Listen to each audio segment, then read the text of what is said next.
boa noite. Vamos voar? No Globo Repórter, o Pantanal visto do céu. Vamos atravessar a terra das águas para revelar segredos do coração do Brasil. Uma serra que brota na planície. Um rio onde nadam as onças. Nossa equipe viajou ao lado delas. Araras azuis, veados, antas e a grande farmácia do mato. A beleza de um jardim suspenso sobre os rios. Vozes do Pantanal. Cientistas conseguem entender o que dizem os bichos? A grande jornada dos rebanhos que fogem da enchente e o despertar do econegócio. O programa desta noite é uma coprodução com a Rede Mato Grossense de televisão.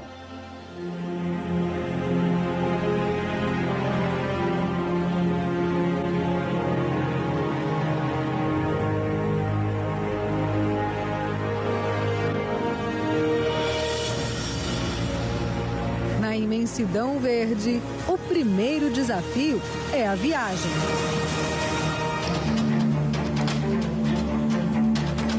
É tanta beleza, mas para chegar é uma aventura, um sofrimento.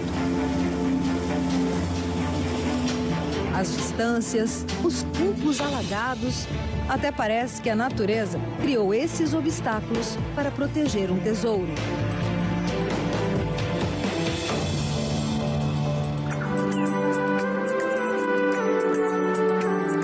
Quanto mais a gente avança, maior é o encantamento. Até na árvore morta tem vida, araras azuis. Elas passam horas comendo os cocos de acuri.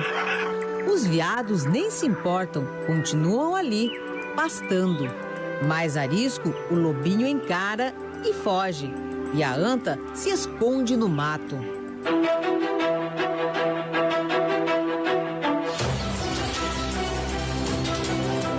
É arrebatador, imponente, soberano. O Pantanal, visto de cima, é a terra das águas. Se revela ser um emaranhado de rios, lagoas e verde, muito verde.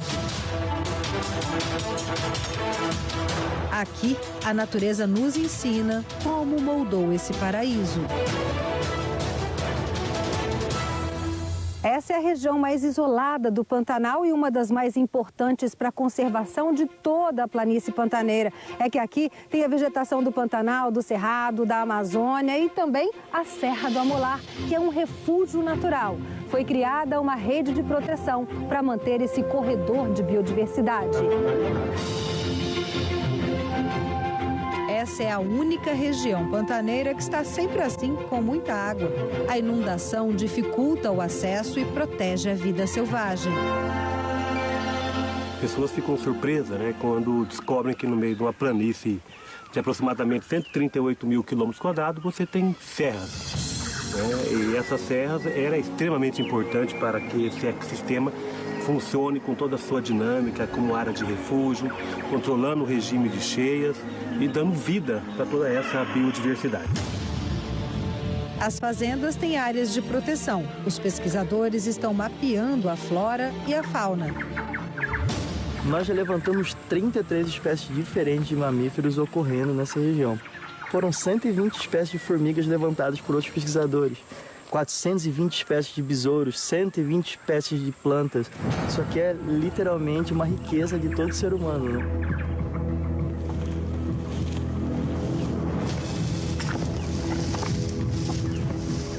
Chegando.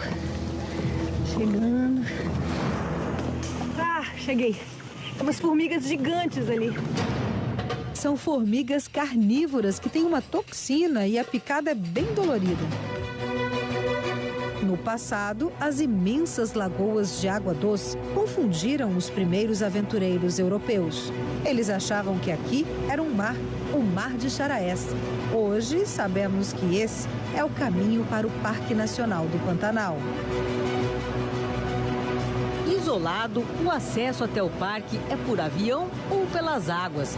Nós partimos de Porto Jofre e seguimos de barco pelo rio Cuiabá. O Morro do Caracará chama a atenção dos pesquisadores não só pela riqueza da biodiversidade, mas também pelos mistérios que guarda. Este foi um dos locais escolhidos pelos povos antigos para deixar suas marcas.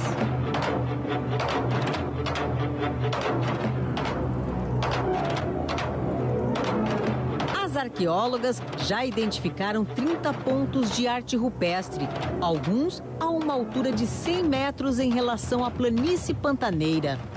Olha, acompanhando esse trabalho é que a gente vê a dificuldade que os arqueólogos enfrentam para fazer as pesquisas aqui. A gente fez uma escalada, né, Gabriela? Isso. Cada campanha a gente vê o grau de dificuldade que é trabalhar no morro. Além de ter que escalar para alcançar, né, esses lugares, e não só esses lugares aqui, tem sítios que estão mais distantes. A rocha lisa parece uma galeria de arte. A gente tem tanto pintura como polimento e picoteamento. E muitas das figuras você consegue observar as 3 técnicas na mesma figura. E aqui a gente tem a temática tanto naturalista, como, por exemplo, apresentando figuras humanas, figuras de animais, representações de animais, e a geométrica, que é como se fossem figuras abstratas, cujo significado vão ficar para sempre como um mistério, porque se referiam apenas àquela população que executou essa arte rupestre. Esta foi a última expedição da pesquisadora que dedicou a vida para decifrar as mensagens deixadas pelos primeiros pantaneiros. Os arqueólogos acreditam que eles viveram aqui há mais de 3.000 anos antes do surgimento das populações indígenas.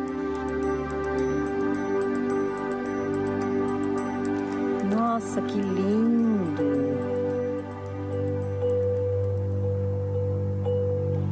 Imagino que não vai ser lá em cima, hein?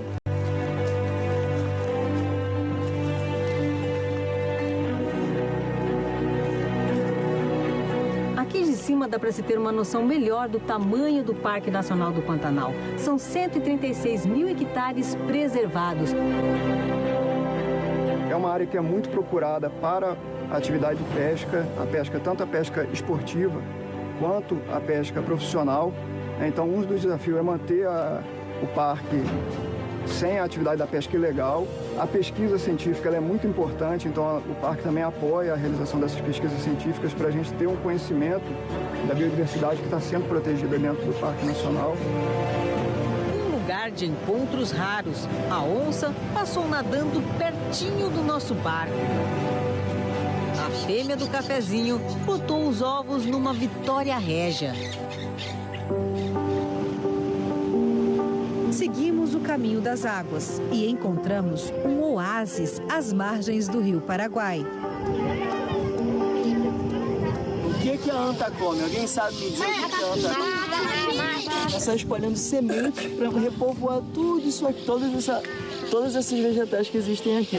A riqueza natural é assunto das aulas. Compartilhar conhecimento para despertar nas crianças o orgulho de ter nascido aqui. Isso aqui é lindo. A primeira vez que eu vi essa serra, assim, eu fiquei completamente tonta com essa beleza e pensar que isso... Não sabia que existia, não sabia, que tinha essa coisa tão linda na fronteira com o Brasil. O encantamento fez Tereza comprar terras na região. Ela buscou parceria com os amigos e construiu essa escola para atender as crianças ribeirinhas que não tinham onde estudar. Aqui na Escola Jatobazinho, a capacidade é para 60 alunos que estudam do 1º ao 5º ano. Mas essa é uma escola diferente. Os alunos moram aqui em regime de semi-internato. Ficam na escola de segunda a sexta e passam o fim de semana em casa. Essa é uma aula de matemática. Esse jeito diferente de ensinar foi o caminho encontrado para que os pantaneirinhos tivessem ensino de qualidade sem ter de deixar o Pantanal. Eu moro na Ilha da Amizade. Mas se não tivesse essa escola perto da ilha onde você mora, onde você ia estudar? Eu ia ficar lá na minha avó mesmo. Sem estudar?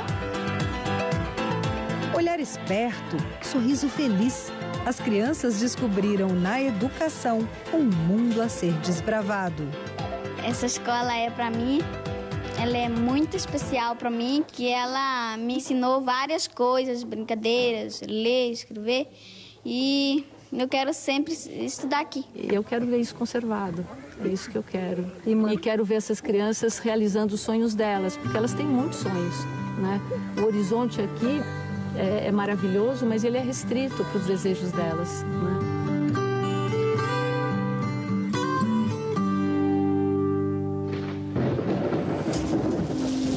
Começa a chover com frequência por aqui, é sinal de que vai ter mudança na paisagem. Quando falamos em cheia ou inundação, logo nos vem à mente a ideia de algo fora do normal. No caso do Pantanal, é diferente porque isso acontece todos os anos. Quando chega a estação das chuvas, o solo, seco e poroso, se encharca com facilidade e em poucos dias já não consegue mais absorver tanta água. Rios e lagos transbordam, renovando ciclos de vida. A água sobe, a temperatura muda, os animais registram esse movimento. Esse movimento, então, começa assim, faz com que toda a produtividade biológica do Pantanal aumente. Então, quando nós vemos assim, muitas aves, muitos peixes, isso é fruto dessa inundação. No tempo das águas, a estrada se transforma em rio. O pessoal que navega aqui tem que conhecer muito da região, né? Essa época do ano aqui. Quem não conhece muito da região costuma se perder. Na época de cheia, muitas casas ficam ilhadas no Pantanal. É quando as sucuris são vistas com mais frequência por aqui. Segundo os ribeirinhos, o alvo é o galinheiro, onde elas encontram comida farta. Seu Márcio já perdeu as contas de quantas galinhas viraram janta de sucuri. Ela ataca mais à noite, né? Porque é o horário que a galinha fica concentrada só num lugar, eu acho por isso que ele fica mais fácil dele atacar, né? Os ribeirinhos acabavam matando as sucuris para evitar prejuízo nos galinheiros. Mas o conhecimento científico mudou esse olhar. Foi então que o seu Doalci inventou o galinheiro à prova de sucuri. Então eu usei uma tela mais grossa, fiz ele de alvenaria, ergui um pouco do chão para evitar delas entrar em fresta, né? Hoje, os ribeirinhos ajudam na pesquisa e na proteção da sucuri. E já aprenderam que ela não tem veneno e nem quebra os ossos da presa. O turista que vem para o Pantanal, ele tem uma lista, né, de bichos que ele quer ver. E a sucuri, com certeza, está nessa lista. E a gente acredita que ela tem um potencial ecoturístico grande, né? Que ela pode ser vista por turistas, a gente pode pensar num turismo de sucuris, assim como existe um turismo de onça. Quando muda a paisagem, muda também a rotina dos peões no Pantanal. Com o alagamento das áreas de pastagens, é hora de levar o gado para as regiões mais altas, onde a água não chega. Quando a enchente é muito grande, a gente fica com o desafio de passar dias, semanas e até meses para reunir esse gado. A terra das águas tem que saber viver sem pressa. Aqui é um lugar agradável, um lugar bom de se trabalhar, né? É um escritório que não dá aborrecimento em ninguém, né? O Pantanal é tão grande que a cheia não chega de uma só vez em todos os lugares. O pantaneiro entende como poucos os sinais da natureza. A travessia na ponte tem de ser lenta para não assustar os animais. Aqui no Pantanal, uma regra é se ajudar. Na cheia ou na seca, os fazendeiros se unem para retirar e transportar o gado. Há mais de 200 anos, a pecuária é a principal atividade econômica aqui no meio da planície pantaneira. E agora a discussão é uma pecuária sustentável, conservando o meio ambiente e mantendo a produção. Seu João é um dos pioneiros. Na fazenda dele, boi e animais silvestres compartilham o mesmo espaço. Hoje nós temos aqui o porco monteiro em quantidade. Você tem a onça que aparece, você tem o veado, você tem a capivara, você tem a anta. Eles pensam em criar um selo de carne produzida em uma região conservada, sem uso de agrotóxicos e respeitando a natureza e as pessoas que vivem aqui. Esses fazendeiros são os que abrem as porteiras para a ciência. É o princípio do econegócio. Valorizar os produtos cuja produção ajuda a conservar o Pantanal.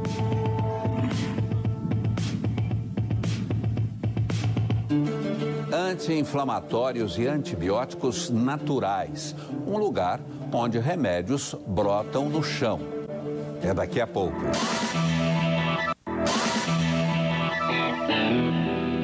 Na flor do aguapé, o ponto amarelo é um sinal para os insetos saberem onde está o néctar. Esse jardim suspenso só pode ser visto na época da cheia, quando as flores amarelas se abrem e formam esse tapete sobre os rios pantaneiros. No emaranhado de raízes, os peixes encontram refúgio e comida. E daqui a algum tempo, tudo isso aqui vai estar seco. É exatamente essa capacidade de resistir a períodos de estiagem e de inundação que chamou a atenção dos pesquisadores.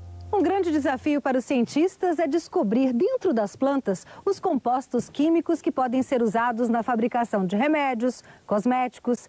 Aqui na Universidade Federal de Mato Grosso do Sul, esse grupo de biólogos e farmacêuticos trabalha assim, se embrenhando no mato, no meio do Pantanal. Eles caçam tesouros naturais. Aqui no Pantanal já foram identificadas 2.000 plantas, mas esse número pode ser muito maior. Pelo menos 8.000. É um imenso laboratório a ser estudado. Encontramos um pomar nativo no meio do mato. Os frutos caem maduros na época do calor, antes da cheia. Ele é meio azedinho. A cor alaranjada é o beta-caroteno, um protetor de células. Na semente e na polpa da canjiqueira tem o pisciatanol. Esse composto inibe o acúmulo de gordura nas células. Ele é um anti-inflamatório, no carocinho onde mais tem esse composto. E ele também serve para fazer sorvetes, as pessoas utilizam para geleia, para um monte de coisa. Essa comunidade rural aqui de Poconé utiliza muito as plantas do Pantanal com objetivos terapêuticos, ou seja, no tratamento de doenças. É isso mesmo, dona Maria? É. Quando assim, as plantas que nós usamos, por exemplo, tem uma febre na criança, nós damos um chá do mato. Ou seja, não precisa nem ir na farmácia, pega tudo no mato. Tudo no mato. A farmácia da Dona Maria está a poucos passos de casa. Bom, esse aqui é o angelim, que usa para... Essa pantaneira de nascimento conhece bem o potencial de cura das plantas. Dona Maria, qual que é a parte que a senhora usa para fazer o chá? Esse aqui. Esse aqui é a vermelha. Parte mais avermelhada. É, um pedacinho aqui, massa bem, ele põe na água para tomar. Essa parte branca também dá para usar? Pode também. Essa flor amarela e delicada é um remédio natural. Olha esse cheirinho dela. Nossa, então ela tem um óleo essencial aromático muito rico aqui e muito agradável. Mas esse amarelinho dela são os flavonoides. São substâncias que protegem ela contra o sol. Os flavonoides combatem o envelhecimento das células e têm efeito detox. O extrato da flor de jateica também é anti-inflamatório. Ela mata as bactérias e isso melhora essa inflamação da gengiva. Então a pessoa consegue recuperar a gengiva e a gente tem a eliminação da bactéria que causa a cárie também. Então quer dizer que aqui nessa florzinha pantaneira já encontraram um efeito bactericida? Sim, a gente já pode ter aqui um futuro enxaguatório bucal. Agora eu vou colocar a casca do angelim na água, aqui. Intuitivamente, a pantaneira encontra a dose e os jeitos certos de preparar o remédio na água fria. Não pode ferver, o angelim é forte. Quando eu coloco água quente e levo ao fogo, eu vou estar extraindo muito mais o princípio ativo. Então, o ideal é estar preparando e deixando em contato com a água um pouquinho para poder fazer o processo de extração. Mas é amargo, hein, dona Maria? Por isso que é bom para dor no estômago.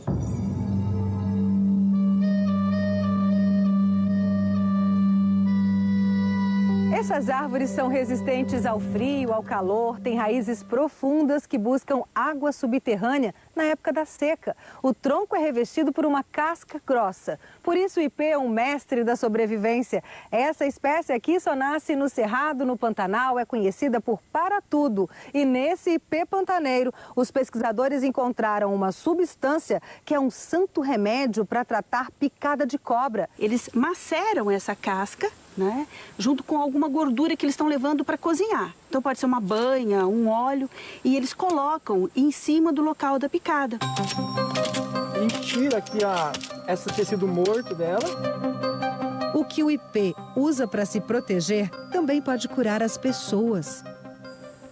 Nossa, é muito amargo. E ela é amarga justamente por causa dessa substância que a gente estuda, que é um eridoide. Esses ratos receberam pequenas doses do veneno e foram tratados com o extrato do ipê pantaneiro. Não tiveram sequelas. E aqui a gente pode ver o quanto se reduz a hemorragia. O remédio feito com o para-tudo é o primeiro à base de plantas para tratar as sequelas de picada de cobra, mas não substitui o soro antiofídico.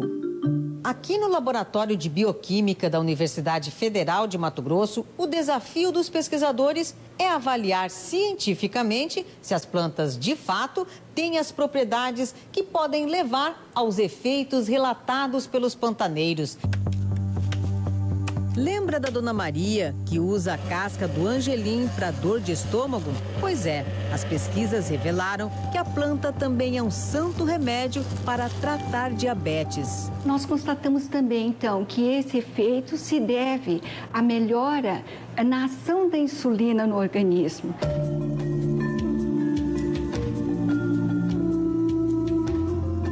Olhando de cima, até parece que a rocha derreteu e se espalhou na vegetação. Aqui encontramos a campeã de resistência. Você conhece a planta que ressuscita? É a selaginela. Que não é solo, é pedra e ela nasce aqui. No calor escaldante, a selaginela fica esturricada. Ao jogar um pouco de água... Você viu aqui onde a gente molhou? Olha como ela tá diferente, olha como ela tava. Seca. E agora, 1 hora, olha como ela já tá toda... Vou tirar um pouquinho aqui para você ver. Nossa. Olha como ela já tá toda verdinha. Essa defesa da planta é a grande descoberta. São cristais de açúcar, uma reserva estratégica para dar resistência à selaginela. Aqui a gente vê a planta com os pontinhos brancos. E quando coloca uma luz ultravioleta, olhem só a mudança. Tudo que está roxo aqui é um composto químico que estimula o sistema imunológico. Ele passa, então, a fazer com que o organismo reaja e enxergue aquilo para poder reagir, combater e eliminar aquele parasita. A selaginela pode ser usada no tratamento de leishmaniose visceral. Os testes já comprovaram a eficácia dessa plantinha pantaneira. Na biodiversidade, pode estar a cura para muitas doenças. Eu tenho 67 anos, fui no médico 3 vezes, eu tenho 6 filhos. Assim, tudo criado no chá. Sinto uma dorzinha, um chá. Qualquer coisa, corre para a farmácia do mato. Farmácia do mato, é um chá.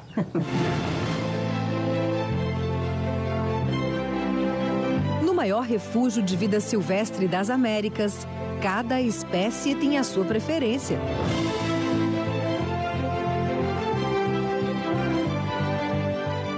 Os campos mais secos são endereço de tamanduá.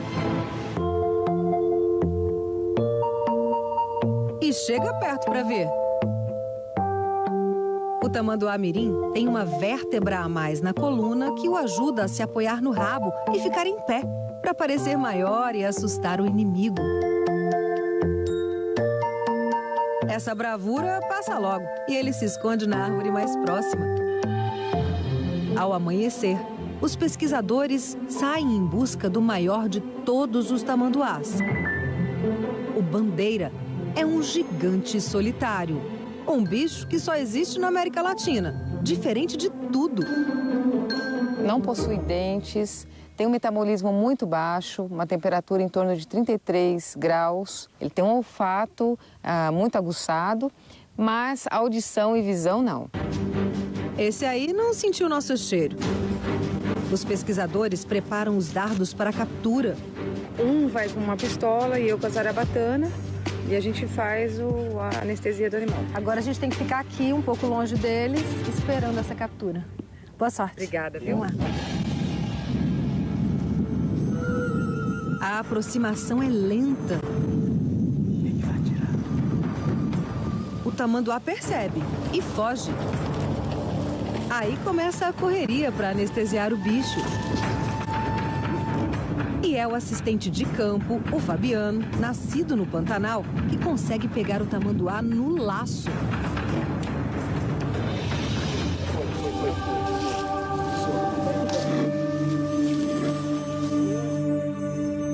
O efeito da anestesia é de 40 minutos. A língua é coberta e umedecida. Os olhos são protegidos para não ressecar. E olha o tamanho dessas unhas. Os exames são feitos no cão. Amostras de pelo e de sangue ajudam a saber se algumas doenças que afetam o gado e animais domésticos podem pôr em risco os tamanduás. Vendo o tamanduá-bandeira assim, quietinho, deitado, a gente pode observar os detalhes desse animal. Esse pelo grosso aqui, toda essa cor. E a impressão é de que é um fóssil vivo, assim, um dinossauro. Há quanto tempo existe essa espécie? Ele tem aqui a estimativa de 13 milhões de anos. Existem 4 espécies de tamanduás no mundo. 3 são encontradas no Brasil. Os estudos indicaram que os mais antigos surgiram no Cerrado e depois se espalharam por outras regiões do país. Mas com a perda de habitat, os tamanduás-bandeira já desapareceram do Rio Grande do Sul e Santa Catarina. Comprimento de cabeça 40,5. A cauda é maior que o corpo e ajuda a manter o equilíbrio quando ele corre pelos campos. Só com câmeras para conhecer melhor os hábitos desse bicho. Com as fotos a gente consegue saber quantos animais andam nessa área, né? Quantas fêmeas, quantos machos, isso a gente identifica pelo padrão de pelagem.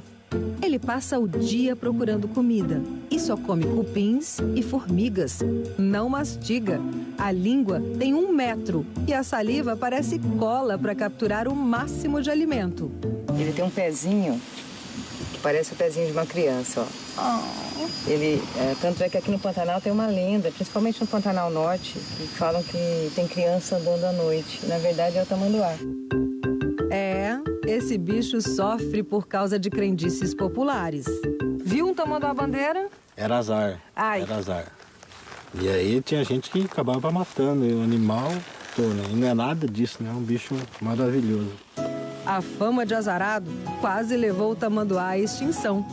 Fabiano mudou o jeito de pensar depois de virar assistente de campo dos pesquisadores. Você protege? Eu protejo. Não deixa ninguém da carreira em tamanduá? Não deixo não. Outro perigo, as rodovias no Pantanal e no Cerrado. São muitos atropelamentos. No Centro de Reabilitação de Animais Silvestres de Campo Grande, chegou mais um filhote que perdeu a mãe na estrada. Ele ainda toma leite no potinho. Ele acha que a almofadinha é a mãe dele. Olha aqui. Eles ficam em torno de 8 meses, né, grudados no dorso da mãe. E esse aqui é o porto seguro dele. Qualquer ameaçazinha, ele dá uma saidinha, mas se ele se sente ameaçado, ele volta para cá. Hoje, ele vai comer cupim pela primeira vez. A reabilitação é lenta, mas dá resultado. 60% dos filhotes se recuperam e são soltos. Antes disso, recebem um chip para serem monitorados.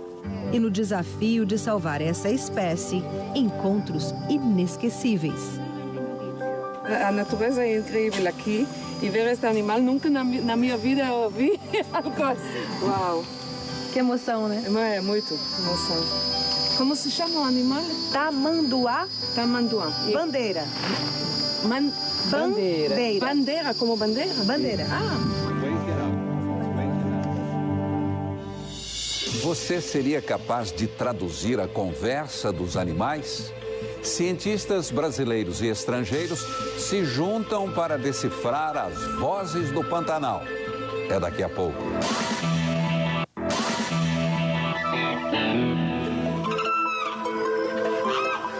som da vida. Basta ficar quietinho para ouvir uma orquestra natural. Às vezes é difícil até saber de onde vem o som. O periquito de papo branco se camufla entre as folhas, mas a gritaria não deixa dúvidas. Ele está lá, fala pelos cotovelos. Assunto é o que não falta entre as aves. As árvores são dormitórios. Antes de se acomodar, os tapirupus e as garças fazem muita algazarra. Os quero-queros dão o alerta quando alguém se aproxima. Algumas aves emitem mais de 120 tipos de sons que podem indicar medo, fome ou acasalamento. Mas tudo isso ainda é um mistério para a ciência. Pesquisadores brasileiros e da Europa se uniram para estudar os sons dos bichos do Pantanal. Neste estudo foram instalados 20 equipamentos como estes em diferentes habitats do Pantanal. Eles têm capacidade para gravar 24 horas por dia, 7 dias por semana, ao longo de um ano sem interrupções. Nenhuma área úmida tem um monitoramento tão preciso como este. O bioma Pantanal é usado por milhares de aves migratórias dos Estados Unidos, do sul da Argentina, da Terra do Fogo. Assim, nós conseguimos registros não só das aves que vivem aqui, mas das que vêm temporariamente para reprodução ou alimentação, como a maioria das aves aquáticas.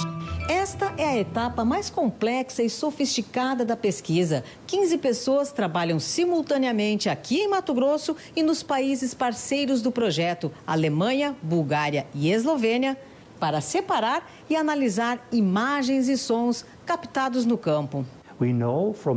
Eles não têm apenas cantos bonitos, eles têm um complexo repertório de comunicação. A pesquisa com os jacarés revelou que a comunicação entre eles é adaptada ao ambiente. Quando estão acima da água, eles se comunicam como a gente, usam a voz. É uma comunicação bem rápida e direta e todos podem entender. Então, quando ele coloca a cabeça para fora da água para respirar, ele produz 2 sons simultaneamente, o da respiração e o som mecânico da cabeça batendo na superfície da água. Assim, transmite ondas sonoras dentro da água. No grito, os jacarés disputam o poder. Quem fala mais grosso demonstra mais força e marca território. Os pesquisadores também gravaram os sons da conquista, um ritual entre macho e fêmea. Durante a reprodução, os machos usam todos os sinais possíveis: voz, batimento da cabeça na água e movimento das patas dianteiras, produzindo as ondas sonoras e infrassom. É o cenário que provoca a dança das águas.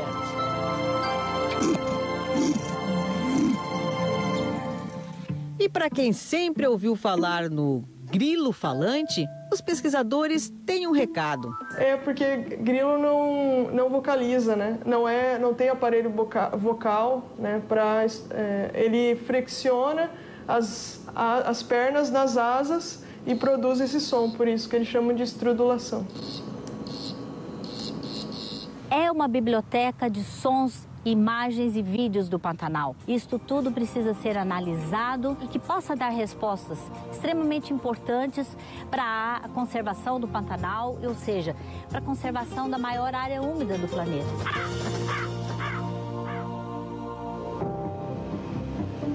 No Rio Negro, os pesquisadores já descobriram o que as ariranhas falam.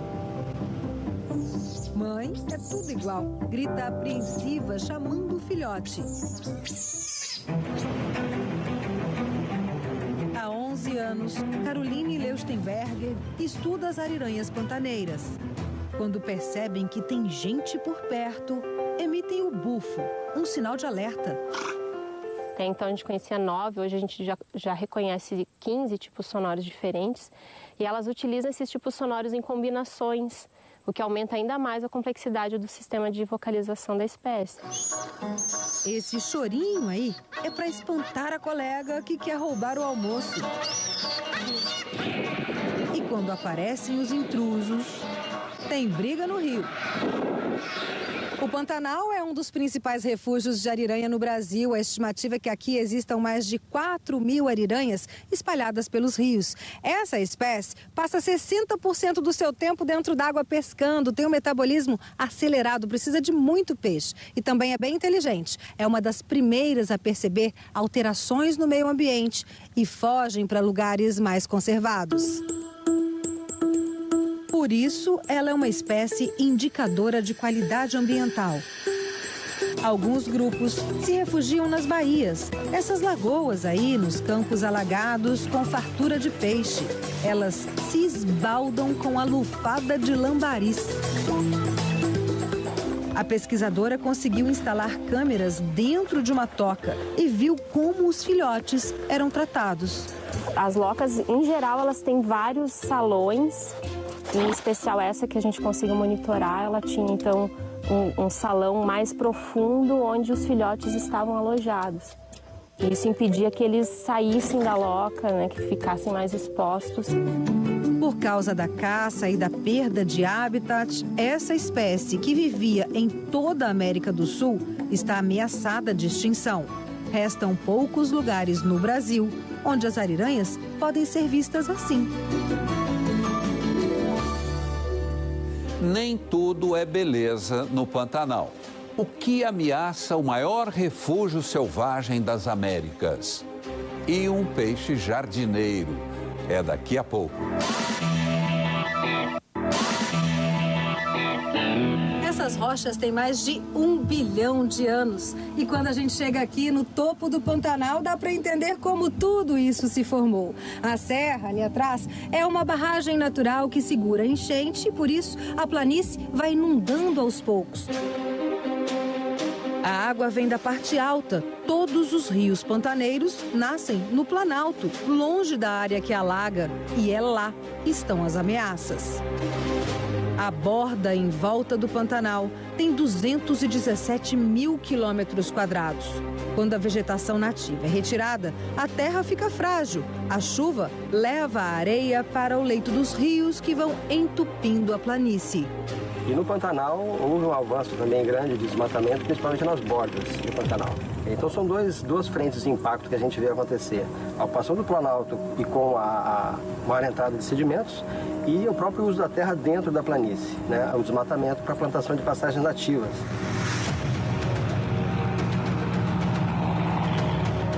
Do alto, a imensidão alagada e a serra, fora do Pantanal.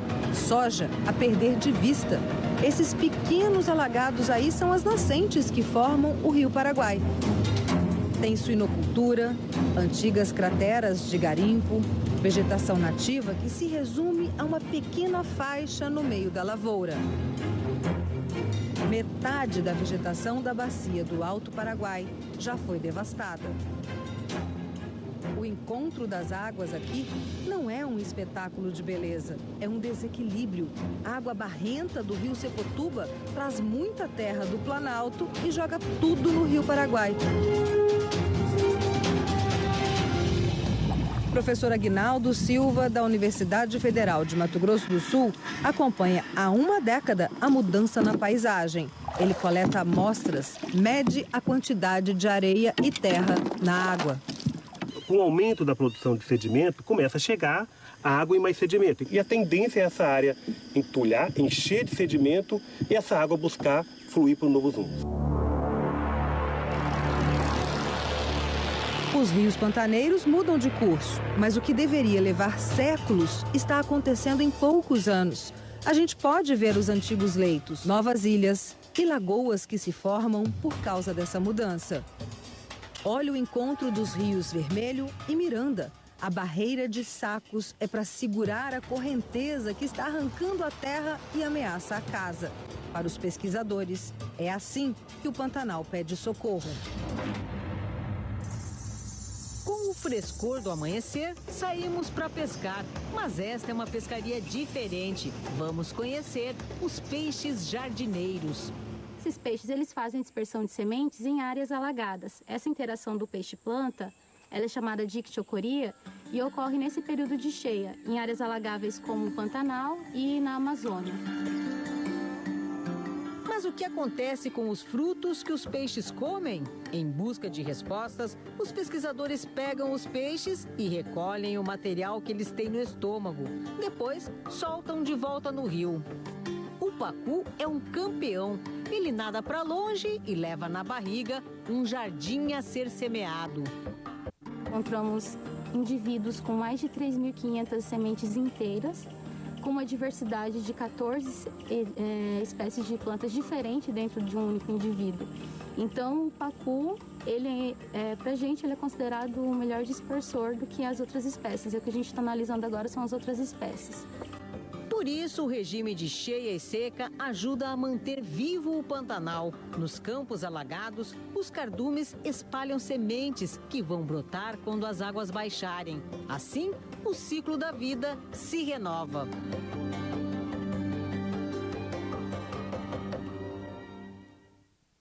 Se você quiser rever o Globo Repórter de hoje, acesse o Globoplay.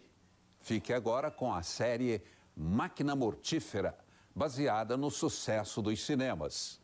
Uma boa noite e até a próxima sexta.